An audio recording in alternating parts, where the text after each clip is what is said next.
नमस्कार दोस्तों अगर आप भी गुजरात टाइटंस और सनराइजर्स हैदराबाद के बीच खेले गए टाटा आईपीएल के 56वें एवं सबसे रोमांचक महामुकाबले को देखने के बाद खुश हैं, तो हमारी इस वीडियो को दिल से एक लाइक जरूर कीजिए। आज हमारी इस वीडियो का लाइक टारगेट सिर्फ 300 लाइक है, तो दिल से लाइक करना नहीं भूलिए दोस्तों।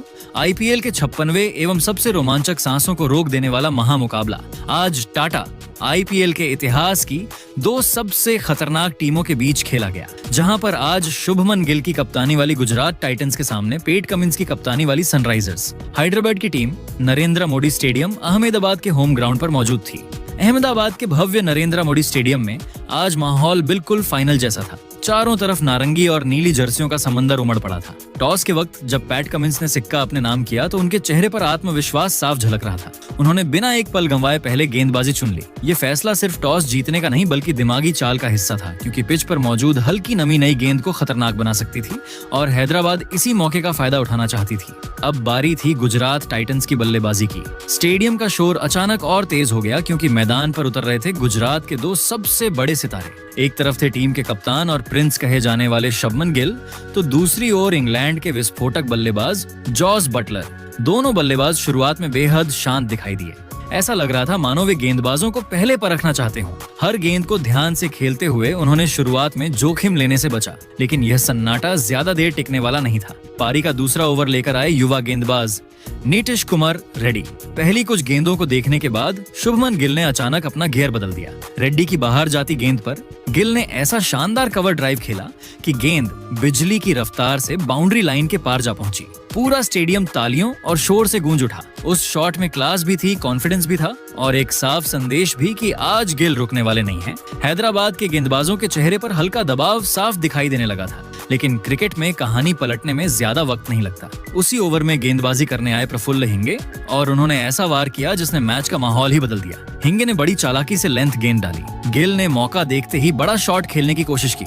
इरादा था मिड ऑन के ऊपर से गेंद को स्टैंड्स में पहुंचाने का, लेकिन इस बार टाइमिंग उनका साथ नहीं दे सकी। गेंद बल्ले के बीचों बीच नहीं लगी और हवा में ऊंची जरूर गई, मगर उतनी दूर नहीं जा पाई। मिड ऑन पर खड़े हेनरिक क्लासन पहले से तैयार थे। उन्होंने चीते जैसी फुर्ती दिखाई, आगे की तरफ दौड़े और फिर शानदार डाइव लगाकर एक कमाल का लो कैच पकड़ लिया। जैसे ही गेंद क्लासन के हाथों में समाई, पूरे स्टेडियम में अचानक सन्नाटा छा गया। कुछ सेकंड पहले जो फैंस चौकों पर झूम रहे थे, वही अब सिर पकड़कर बैठ गए। गुजरात टाइटंस को सबसे बड़ा झटका लग चुका था। कप्तान शुभमन गिल सिर्फ 5 रन बनाकर निराश चेहरे के साथ पवेलियन लौट गए और हैदराबाद की टीम खुशी से उछल पड़ी। गिल की इस शुरुआती विदाई ने गुजरात टाइटंस के खेमे में चिंता की लकीरें खींच दी थीं, जबकि सनराइजर्स हैदराबाद के खिलाड़ियों ने जश्न मनाना शुरू कर दिया था। अब सारा दारोमदार आने वाले बल्लेबाजों पर था कि वे इस बड़े झटके से उभरकर टीम को एक मजबूत स्कोर की ओर कैसे ले जाते हैं। अहमदाबाद के नरेंद्र मोदी स्टेडियम में जब कप्तान शुभमन गिल के आउट होने के बाद चारों ओर सन्नाटा पसर गया था, तब उस खामोशी को चीरते हुए युवा और बेहद प्रतिभाशाली साईं सुदर्शन ने क्रीज पर कदम रखा। सुदर्शन ने आते ही अपनी एकाग्रता का परिचय दिया और नीतीश रेड्डी की एक बाहर निकलती हुई लेंथ गेंद पर अपनी जादुई कलाइयों का इस्तेमाल करते हुए एक बेमिसाल कवर ड्राइव लगाया। गेंद बिजली की गति से घास को चूमती हुई बाउंड्री के पार 4 रनों के लिए चली गई। सुदर्शन की इस शुरुआती बल्लेबाजी में गजब की क्लास, ठहराव और निरंतरता नजर आ रही थी, जिसने गुजरात टाइटंस के खेमे में फिर से आत्मविश्वास भर दिया। हालांकि सिक्के का दूसरा पहलू थोड़ा चिंताजनक था। दूसरे छोर पर खड़े इंग्लैंड के दिग्गज जोस बटलर आज अपनी लय पाने के लिए संघर्ष करते नजर आ रहे थे। गेंद उनके बल्ले पर उस तरह नहीं आ रही थी जिसके लिए वे जाने जाते हैं। पारी के 5वें ओवर में जब प्रफुल्ल हिंगे गेंदबाजी के लिए आए, तो बटलर ने दबाव कम करने के लिए एक जोखिम भरा स्कूप शॉट खेलने का प्रयास किया। हिंगे ने चतुराई दिखाते हुए गेंद को थोड़ा अंदर की ओर स्विंग कराया, जो बटलर के बल्ले का महीन किनारा लेकर सीधे विकेट कीपर ईशान किशन के दस्तानों में समा गई। जब निर्णय तीसरे अंपायर के पास गया तो अल्ट्रा एज में साफ नजर आया कि गेंद और बल्ले का संपर्क हुआ था। बटलर मात्र 7 रन बनाकर भारी मन से पवेलियन लौट गए और गुजरात की टीम मात्र 2 विकेट खोकर गहरे संकट में नजर आने लगी। लेकिन इस मुश्किल घड़ी में गुजरात को एक नया नायक मिला, युवा निशांत सिंधु ने क्रीज पर कदम रखते ही किसी भी तरह के रक्षात्मक खेल के बजाय सीधे आक्रमण का रास्ता चुना। उन्होंने आते ही प्रफुल्ल हिंगे की गति का इस्तेमाल करते हुए एक शानदार और करारा चौका जड़ा। सिंधु का आत्मविश्वास यहीं नहीं रुका। उन्होंने अगले ओवर में नीतीश रेड्डी की एक शॉर्ट गेंद को भांपते हुए मिड विकेट के ऊपर से एक गगनचुंबी जड़ दिया। इस शॉट ने यह साबित कर दिया कि यह युवा खिलाड़ी आज किसी बड़े और ऐतिहासिक स्कोर के इरादे से मैदान पर उतरा है। निशांत सिंधु की बल्लेबाजी का सबसे रोमांचक पल तब आया जब उन्होंने एक अविश्वसनीय रैंप शॉट खेला। गेंद बल्ले से लगकर बाउंड्री की ओर तेजी से गई, जहां प्रफुल्ल हिंगे ने अपनी पूरी ताकत झोंकते हुए एक शानदार गोता लगाया। हिंगे की ये कोशिश फील्डिंग का एक बेहतरीन नमूना थी, जिसने निश्चित रूप से रनों को रोकने का प्रयास किया, लेकिन सिंधु की टाइमिंग इतनी सटीक थी कि दबाव पूरी तरह से हैदराबाद के गेंदबाजों पर शिफ्ट हो गया। सिंधु और सुदर्शन की इस योद्धि ने अब गुजरात की पारी को न केवल संभाला था, बल्कि उसे एक विस्फोटक मुद्दा पर लाकर खड्डा कर दिया था। स्टेडियम में मौजूद हजारों प्रशंसक अब इस युवा ज्योति के हर शॉट पर झूम रहे थे। अहमदाबाद के भव्य नरेंद्र मोदी स्टेडियम में जब मुकाबले का रोमांच अपने चरम की ओर बढ़ने लगा, तब पारी के 9वें ओवर में सनराइजर्स हैदराबाद के कप्तान पैट कमिंस ने खुद मोर्चा संभालने का फैसला किया। कमिंस ने अपनी अनुभवी गेंदबाजी और रणनीतिक सूझबूझ का परिचय देते हुए गुजरात टाइटंस को तीसरा और बेहद गहरा झटका दिया। उन्होंने निशांत सिंधु को अपनी गति और उछाल से चकमा दिया। सिंधु ने बड़ा शॉट खेलने का प्रयास किया, लेकिन गेंद सीधे हेनरिक क्लासन के सुरक्षित हाथों में समा गई। निशांत सिंधु ने 22 रनों की एक छोटी मगर अत्यंत प्रभावी और आक्रामक पारी खेली, जिसने मध्य क्रम में गुजरात को जरूरी गति प्रदान की थी। सिंधु की विदाई के बाद अनुभवी ऑलराउंडर वॉशिंगटन सुंदर ने मैदान पर कदम रखा। सुंदर ने क्रीज पर आते ही बिना समय गंवाए अपने इरादे साफ कर दिए। उन्होंने पैट कमिंस की एक तेज रफ्तार गेंद पर एक क्लासिक और दर्शनीय स्ट्रेट ड्राइव लगाया, जिसने गेंद को बिजली की गति से बाउंड्री के पार 4 रनों के लिए भेज दिया। सुंदर के इस शॉट ने दिखा दिया कि वे आज केवल साथ निभाने नहीं बल्कि रन बनाने के इरादे से आए हैं। दूसरी ओर साईं सुदर्शन एक मंझे हुए कलाकार की तरह अपनी पारी को बड़ी ही समझदारी और परिपक्वता के साथ बुन रहे थे। उन्होंने अपनी बल्लेबाजी में संयम और आक्रामकता का बेजोड़ संतुलन बनाए रखा। सुदर्शन ने ईशान मलिंगा की गति का फायदा उठाते हुए एक बेहतरीन और ऊंचा जड़ा, जिसने दर्शकों को झूमने पर मजबूर कर दिया। इसके ठीक बाद साकिब हुसैन की गेंद पर उन्होंने अपना सिग्नेचर स्लॉक स्वीप लगाया, जो इतना लाजवाब था कि फील्डर केवल गेंद को बाउंड्री के पार जाते हुए देख सके। इसी शानदार शॉट के साथ सुदर्शन ने मात्र 41 गेंदों में अपना अर्धशतक पूरा किया। अहमदाबाद के घरेलू दर्शकों के लिए सुदर्शन का यह अर्धशतक किसी बहुमूल्य उपहार से कम नहीं था, क्योंकि उन्होंने अपनी टीम को संकट से उबारा था। मैच का रोमांच तब और बढ़ गया जब 13वें ओवर में युवा गेंदबाज शिवम कुमार आक्रमण पर आए, लेकिन अनुभवी वॉशिंगटन सुंदर ने उनके खिलाफ कवर्स के बीच के गैप को बड़ी ही खूबसूरती से भेजा और एक करारा चौका झड़कर अपनी बेहतरीन फॉर्म का परिचय दिया। सुंदर की टाइमिंग इतनी सटीक थी कि कवर का फील्डर गोता लगाने के बावजूद गेंद को छू तक नहीं सका। इसके बाद 14वें ओवर में एक बार फिर कप्तान पैट कमिंस के सामने सुंदर ने अपनी तकनीक का लोहा मनवाया और एक और दर्शनीय चौका बटोरा, जिसने हैदराबाद के रणनीतिक खेमे में चिंता की लकीरें खींच दी। 15 ओवरों की समाप्ति तक गुजरात टाइटंस का स्कोर 114 रनों पर 3 विकेट पहुंच चुका था। उस समय साईं सुदर्शन 56 रन बनाकर और वॉशिंगटन सुंदर 20 रन बनाकर क्रीज पर मजबूती से डटे हुए थे। गुजरात की पारी का यह शुरुआती और मध्य हिस्सा पूरी तरह से साईं सुदर्शन की बेमिसाल क्लास और निशांत सिंधु की शुरुआती आक्रामकता के नाम रहा। हालांकि पावर प्ले के दौरान कुछ जल्दी विकेट गिरने के कारण रनों की गति में थोड़ी गिरावट आई थी, लेकिन सुदर्शन और सुंदर के बीच हुई इस मजबूत साझेदारी ने गुजरात टाइटंस को एक सम्मानजनक और चुनौतीपूर्ण स्थिति में लाकर खड़ा कर दिया था। अहमदाबाद के इस ऐतिहासिक मैदान पर अब सारा दारोमदार आने वाले बल्लेबाजों और अंतिम डेथ ओवर्स की विस्फोटक बल्लेबाजी पर था। ये देखना दिलचस्प होने वाला था कि आने वाले खिलाड़ी इस मजबूत नींव का इस्तेमाल कर सनराइजर्स हैदराबाद के सामने कितना बड़ा और कठिन लक्ष्य रख पाते हैं। सनराइजर्स के गेंदबाज अब तक काफी अनुशासित और सटीक नजर आए थे, लेकिन क्रीज पर साईं सुदर्शन की मजबूत मौजूदगी हैदराबाद और उनके प्रशंसकों के लिए खतरे की घंटी थी, क्योंकि वे अपनी पारी को अहमदाबाद के नरेंद्र मोदी स्टेडियम में जब गुजरात टाइटंस की पारी अपने अंतिम और सबसे निर्णायक चरण यानी 15वें से 20वें ओवर के अंतराल में प्रवेश कर रही थी, तब पूरे स्टेडियम में मौजूद लाखों दर्शकों की धड़कनें तेज हो चुकी थी, क्योंकि स्कोर बोर्ड पर 15 ओवरों के बाद स्थिति चुनौतीपूर्ण थी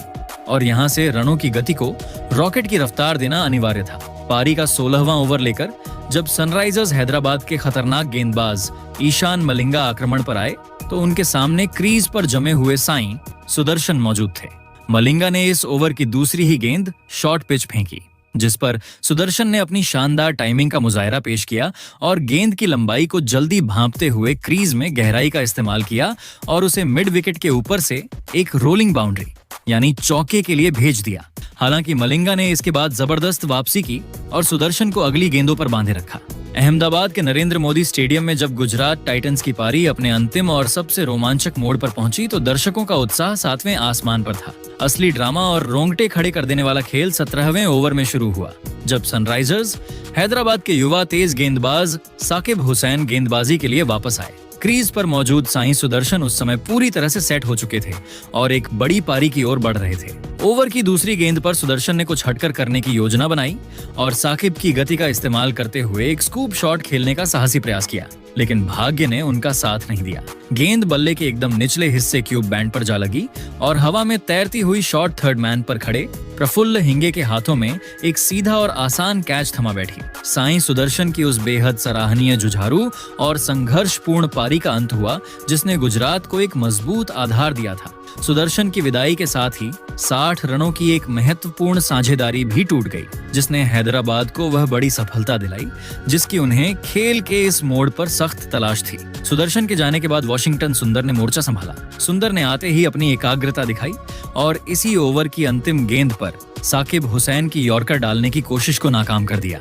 उन्होंने बड़ी ही चतुराई से गेंद को मिड विकेट की दिशा में फ्लिक किया और एक शानदार चौके के साथ ओवर का समापन किया, जिससे टीम का दबाव थोड़ा कम हुआ। 18वें ओवर में हैदराबाद ने एक बार फिर प्रफुल्ल हिंगे को गेंदबाजी की कमान सौंपी। यहाँ वॉशिंगटन सुंदर ने एक बार फिर अपनी बेमिसाल क्लास का प्रदर्शन किया। हिंगे ने ऑफ स्टंप के काफी बाहर एक शॉर्ट गेंद फेंकी, जिस पर सुंदर ने फुर्ती से रूम बनाया और अपनी कलाइयों का जादू दिखाते हुए गेंद को बैकवर्ड पॉइंट और कवर्स के बीच के खाली स्थान से काटकर 4 रनों के लिए भेज दिया। इस दर्शनीय शॉट को देखकर स्टेडियम में मौजूद गुजरात के प्रशंसकों के साथ साथ क्रिकेट प्रेमी भी झूम उठे।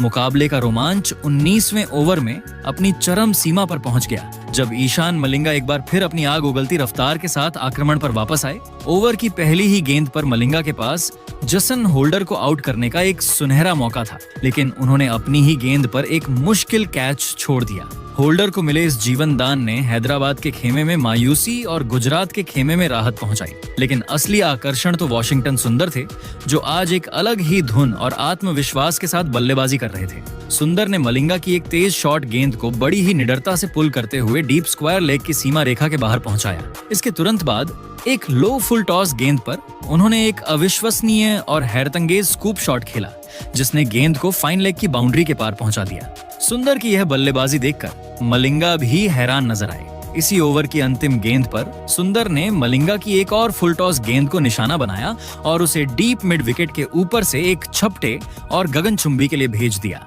इस आतिशी बल्लेबाजी की बदौलत गुजरात टाइटंस का स्कोर 150 रनों के पार पहुंच गया। अब पारी के अंतिम ओवर की जिम्मेदारी एक बार फिर साकिब हुसैन के हाथों में थी। गुजरात का स्कोर अब एक सम्मानजनक और चुनौतीपूर्ण स्थिति की ओर बढ़ रहा था। ओवर की दूसरी गेंद पर साकिब ने दबाव में एक स्लोअर गेंद फेंकने की कोशिश की, लेकिन वे अपनी दिशा से पूरी तरह भटक गए और गेंद वाइड लाइन के काफी बाहर रही। सनराइजर्स के कप्तान पैट कमिंस ने इसे फेयर डिलीवरी मानकर वाइड के लिए रिव्यू भी लिया, लेकिन तीसरे अंपायर का फैसला गुजरात के पक्ष में रहा। अगली ही गेंद यानी ओवर की तीसरी गेंद पर सुंदर ने एक बार फिर अपना पसंदीदा फाइन लेग की तरफ वाला स्कूप शॉट खेला और इसी के साथ अपना अर्धशतक मात्र 33 गेंदों में पूरा किया। जैसे ही सुंदर ने अपना बल्ला हवा में लहराया, पूरे स्टेडियम ने खड़े होकर इस युवा ऑलराउंडर को सम्मान दिया। हालांकि क्रिकेट की अनिश्चितता अगले ही पल देखने को मिली। साकिब की एक और स्लोअर गेंद ने कमाल कर दिया। सुंदर ने उसे लेग साइड पर फ्लिक करने का प्रयास किया, लेकिन गेंद ने बल्ले का ऊपरी किनारा लीडिंग एज ले लिया और आसमान में बहुत ऊंची चली गई। विकेट कीपर ईशान किशन ने अपनी दाईं ओर एक लंबी और कठिन दौड़ लगाई और अंततः गोता लगाकर एक जादुई कैच लपका। वॉशिंगटन सुंदर 50 रन की एक यादगार पारी खेलकर पवेलियन लौटे, लेकिन तब तक वे गुजरात को एक ऐसे मुकाम पर पहुंचा चुके थे जहां से वे सनराइजर्स को कड़ी टक्कर दे सकें। स्टेडियम अब भी उनके शानदार शॉट्स की गूंज से भरा हुआ था। सुंदर के जाने के बाद क्रीज पर आए गुजरात के सबसे बड़े फिनिशर राहुल तेतिया। पारी की अंतिम गेंद शेष थी और साकिब ने एक शॉर्ट गेंद मिडिल और लेग स्टंप के बीच फेंकी। तेतिया, जिन्हें केवल एक गेंद खेलने का मौका मिला, उन्होंने उस पर अपनी ताकत का परिचय दिया और गेंद को बाउंड्री लाइन के पार 4 रनों के लिए पहुंचा दिया। इस धमाकेदार अंत की बदौलत गुजरात टाइटंस ने निर्धारित 20 ओवरों में 168 रनों पर 5 विकेट का एक चुनौतीपूर्ण और पहाड़ जैसा स्कोर खड़ा किया। अंतिम 5 ओवरों में सुंदर की आक्रामकता और तेतिया के आखिरी प्रहार ने हैदराबाद के लिए 169 रनों का लक्ष्य काफी कठिन बना दिया था। दोस्तों, गुजरात की टीम ने हैदराबाद के सामने जीत के लिए 169 रनों का लक्ष्य रखा था और दोस्तों, इस लक्ष्य का पीछा करने के लिए सनराइज हैदराबाद हैदराबाद की तरफ से सलामी बल्लेबाज के तौर पर दोस्तों टेविस हेड और अभिषेक शर्मा की खतरनाक जोड़ी ओपनिंग करने के लिए मैदान पर उतरे, जहां दोस्तों पहले ही ओवर में मोहम्मद सिराज ने खतरनाक गेंदबाजी करते हुए ट्रेविस हेड को निशांत सिंधु के हाथों कैच आउट करवा दिया। इसी के साथ ट्रेविस हेड बिना खाता खोले ही पवेलियन टूट गए। इसके बाद दूसरे ओवर की पहले ही गेंद पर अभिषेक शर्मा ने एक खतरनाक लगाकर अपना खाता खोल दिया, लेकिन दोस्तों इसी ओवर में कगिसो रबाडा ने वापसी करते हुए अभिषेक शर्मा को भी क्लीन बोल्ड कर दिया। उनके पच खच्चे ही उड़ा दिए। इसी के साथ अभिषेक शर्मा भी 6 रन बनाकर चलते बने। लेकिन इसी ओवर की अंतिम गेंद पर ईशान किशन के बल्ले से हमें एक तूफानी और खतरनाक देखने को मिला। इसके बाद दोस्तों तीसरे ओवर की पहली ही गेंद पर रविचंद्रन ने शानदार बल्लेबाजी करते हुए एक चौका जड़ दिया। इसी ओवर में ईशान किशन के बल्ले से भी हमें एक शानदार बाउंड्री देखने को मिली। लेकिन चौथी ही ओवर में एक बार फिर से गेंदबाजी करने आए कगिसो रबाडा ने शानदार गेंदबाजी करते हुए ईशान किशन को जोस बटलर के हाथों कैच आउट करवा दिया। इसी के साथ दोस्तों ईशान किशन भी 7 गेंदों में 11 रनों की पारी खेलकर चलते बने। लेकिन इसी ओवर में नए बल्लेबाज हेनरी क्लासन ने आते ही शानदार चौके के साथ अपना खाता खोला। 5वें ओवर में सिराज ने शानदार गेंदबाजी करते हुए ओवर में मात्र 1 रन ही खर्च किया। तो वहीं पर 6ठे ओवर में एक बार फिर से रबाडा ने बेहतरीन गेंदबाजी करते हुए स्मरण रविचंद्रन को शुभमन गिल के हाथों कैच आउट करवा दिया। इसी के साथ दोस्तों स्मरण भी 9 रन बनाकर चलते बने। दोस्तों 6 ओवर के पावर प्ले में हैदराबाद की टीम 4 विकेट के नुकसान पर 34 रन बना चुकी थी, यानी कि काफी खराब शुरुआत हैदराबाद की थी। इसके बाद दोस्तों 7वें ओवर में सलील अरोड़ा ने शानदार बल्लेबाजी करते हुए एक के बाद एक बैक टू बैक 2 करारे चौके जोड़ दिए। 8वें ओवर में दोस्तों सलील के बल्ले से हमें एक और शानदार चौका देखने को मिला। तो वहीं पर 9वें ओवर में हेनरी क्लासन के बल्ले से भी हमें एक खूबसूरत बाउंड्री देखने को मिली। सलील और हेनरी के बीच अच्छी साझेदारी बन गई थी। लेकिन 10वें ओवर में प्रसिद्ध कृष्णा ने आते ही शानदार गेंदबाजी करते हुए सलील अरोड़ा को जोस बटलर के हाथों कैच आउट करवा दिया। सलील अरोड़ा भी 13 गेंदों में 16 रनों की पारी खेलकर चलते बने। 10 ओवर में दोस्तों हैदराबाद की टीम 5 विकेट के नुकसान पर 56 रन बना चुकी थी। 11वें ओवर में जसन होल्डर ने कमाल की गेंदबाजी करते हुए हेनरी क्लासन को जोस बटलर के हाथों कैच आउट करवा दिया। हेनरी क्लासन भी 14 रन बनाकर चलते बने। इसके बाद दोस्तों देखा जाए तो इसी ओवर में जसन होल्डर ने एक बार फिर से शानदार गेंदबाजी करते हुए नीतीश रेड्डी को भी वॉशिंगटन सुंदर के हाथों कैच आउट करवा दिया। इसी के साथ नीतीश रेड्डी भी 2 रन बनाकर चलते बने। 12वीं ओवर में बैट कमिंग्स के बल्ले से हमें एक तूफानी और गगनचुंबी देखने को मिला। लेकिन दोस्तों अगले ही ओवर में एक बार फिर से जसन होल्डर ने कमाल की गेंदबाजी करते हुए शिवांग कुमार को भी जोस बटलर के हाथों कैच आउट करवा दिया। शिवांग 4 रन बनाकर चलते बने। इसके बाद 14वें ओवर में बैट कमिंग्स ने शानदार बल्लेबाजी करते हुए एक करारा चौका और उसके बाद अगली ही गेंद पर पैट कमिंग्स के बल्ले से हमें एक तूफानी और गगनचुंबी देखने को मिला। लेकिन इसी ओवर में प्रसिद्ध कृष्णा ने वापसी करते हुए कप्तान पैट कमिंग्स को मोहम्मद सिराज के हाथों कैच आउट करवा दिया। इसी के साथ दोस्तों पैट कमिंग्स भी 9 गेंदों में 19 रनों की पारी खेलकर चलते बने। इसके बाद 15वें ओवर में दोस्तों देखा जाए तो अब हैदराबाद का सिर्फ 1 विकेट बचा था। 15वें ओवर में राशिद खान ने बेहतरीन गेंदबाजी करते हुए एक और विकेट हासिल किया और इस तरह से दोस्तों हैदराबाद की टीम ने इस मुकाबले को गंवा दिया और गुजरात की टीम ने शानदार जीत दर्ज की। गुजरात की जीत पर आपकी महत्वपूर्ण राय क्या है, उसका जवाब कमेंट करके जरूर दें।